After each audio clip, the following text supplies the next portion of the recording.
Psoriasis அப்படிங்கிறது வந்து பார்த்தீங்கன்னா இது ஒரு வகையான ஆட்டோ இம்யூன் டிசீஸ். நம்ம நோய் எதிர்ப்பு சக்தியை நமக்கு எதிராக வேலை செய்யக்கூடிய ஒரு நோய் தான் இது. ஒரு சிலருக்கு வந்து ஒரு டைமிங் ஆனால் இச்சிங் எடுக்கும். ஸோ இந்த டைம் தான் இச்சிங் வரும் அப்படிங்கிறத நம்மளால் கேரண்டியாக சொல்ல முடியாது.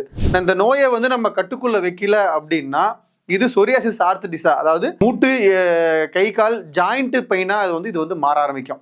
குறிப்பாக புளி சேர்த்துறாதீங்க. நீங்கள் ஏதாவது மருந்து சாப்பிட்றீங்கன்னா அந்த மருந்தோடைய பலனை முழுமையாக காலி பண்ணிட்டுரும். செரிமானத்தோட வேலையை குறைச்சிங்கன்னா தான் உங்களுக்கு பாதிப்போட அளவுலேருந்து வெளியே வர முடியும்.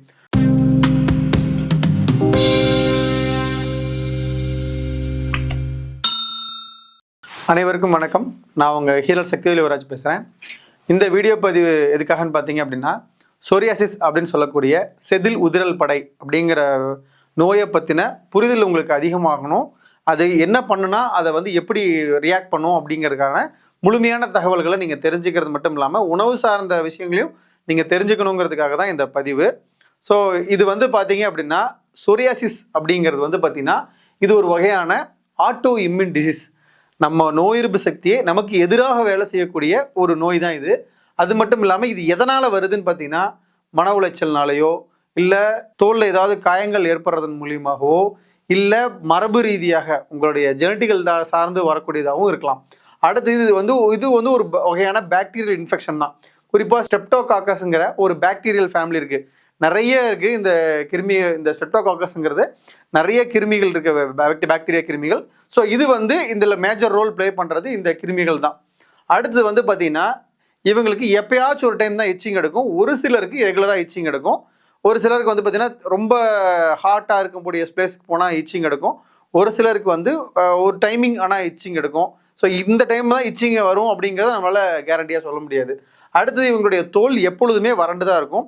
அங்கே அப்பப்போ வந்து பார்த்திங்கன்னா அந்த செதில் வந்து உதிர்ந்து அப்படியே கொட்டும். சிலருக்குலாம் உக்காந்தா அந்த சோஃபாவே கொட்டி ஃபில் ஆகிற அளவுக்குலாம் அந்த அளவுக்குலாம் கொட்டுறவங்களாம் இருக்கிறாங்க. எப்போதுமே எரிச்சல் உணர்வு இருந்துக்கிட்டே தான் இருக்கும். அதுக்கப்புறம் வந்து பார்த்திங்கன்னா இந்த நோயை வந்து நம்ம கட்டுக்குள்ளே வைக்கல அப்படின்னா இது சொரியாசிஸ் ஆர்த்தடிஸா, அதாவது மூட்டு கை கால் ஜாயிண்ட் பெயினாக இது வந்து மாற ஆரம்பிக்கும். அது வந்து கொஞ்சம் கிரானிக்காக போனவங்களுக்கு தான், அதாவது நோய் முற்றிய நிலையில் இருக்கிறவங்களுக்கு அந்த மாதிரி கொண்டு போய் நிறுத்திடுவது. இதுக்கு என்ன டயட் அப்படின்னு பார்த்தீங்க அப்படின்னா, காலையில் கஞ்சியும் பொரியலும், மதியம் வந்து சாப்பாடு பொரியல், நெல்லிக்காய் ரசம், அதாவது நம்ம புளி கரைசலுக்கு பதிலாக நெல்லிக்காய் வரைச்சி சாறு எடுத்து அதை நம்ம ரசமாக வச்சு சாப்பிட்றது. இரவு வந்து கஞ்சி பொரியல். இதில் என்னெல்லாம் தவிர்க்கணும்னு பார்த்தீங்கன்னா பால், டீ, காஃபி, தயிர், இட்லி, தோசை, சப்பாத்தி, துவரம்பருப்பு, பருப்பு, பயிர் வகைகள். குறிப்பாக ஒரு நோய் வந்துருச்சுனாலே நம்ம வந்து எவ்வளோக்கு எவ்வளோ செரிமானத்துக்கு அதிகமாக எடுத்துக்கக்கூடிய உணவுகளை குறைக்கிறோமோ அந்த அளவுக்கு நோய்களுடைய தாக்கத்தை குறைக்கலாம். எல்லா பதிவுகளையும் சொல்கிறது அதுதான். செரிமானத்தோட வேலையை குறைச்சிங்கன்னா தான் உங்களுக்கு பாதிப்போட அளவுலேருந்து வெளியே வர முடியும். குறிப்பாக புளி சேர்த்துறாதீங்க. நீங்கள் ஏதாவது மருந்து சாப்பிட்றீங்கன்னா அந்த மருந்தோடைய பலனை முழுமையாக காலி பண்ணிட்டுரும். குறிப்பாக அசைவ முட்டை தொட்டுறாதீங்க. மீன், முட்டை இதெல்லாம் எதுவுமே தொட்டுறாதீங்க. இதெல்லாம் சாப்பிட்டீங்கன்னா இன்ஃபெக்ஷன் வந்து ரொம்ப இன்னும் ஜாஸ்தியாகும். அடுத்தது வந்து பார்த்தீங்க அப்படின்னா இதுக்கு என்ன தீர்வு அப்படின்னு பார்த்தீங்க அப்படின்னா இதுக்கு மருத்துவம் மட்டும்தான் இதுக்கு தீர்வு. வேறு எந்த தீர்வும் கிடையாது. குறிப்பாக வந்து பார்த்தீங்க அப்படின்னா எங்கள் பகலவன் ஹெல்த் சென்டரில் நாங்கள் என்ன பண்ணுறோம் அப்படின்னா சொரியாசிஸ் நோய்க்கு வந்து பார்த்தீங்கன்னா தரமான மருந்துகள் கொடுக்குறோம்.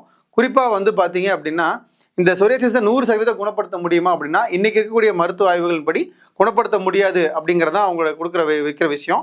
இப்போ நம்ம சித்த மருத்துவத்தில் என்ன பண்ணலாம் அப்படின்னா இந்த நோயோட தாக்கத்தை நல்லா குறைச்சி, அது உங்கள் உடம்புல இருக்கக்கூடிய தாக்கத்தை குறைச்சி திரும்ப அது வராமல், அதாவது அதிகமாகாமல் இருக்கிறதுக்கான சரியான மருத்துவத்தையும் சரியான உணவு பழக்க வழக்கத்தையும் கொடுத்தா இந்த நோயிலிருந்து தாக்கத்தை நம்ம எளிமையாக குறைக்கலாம்.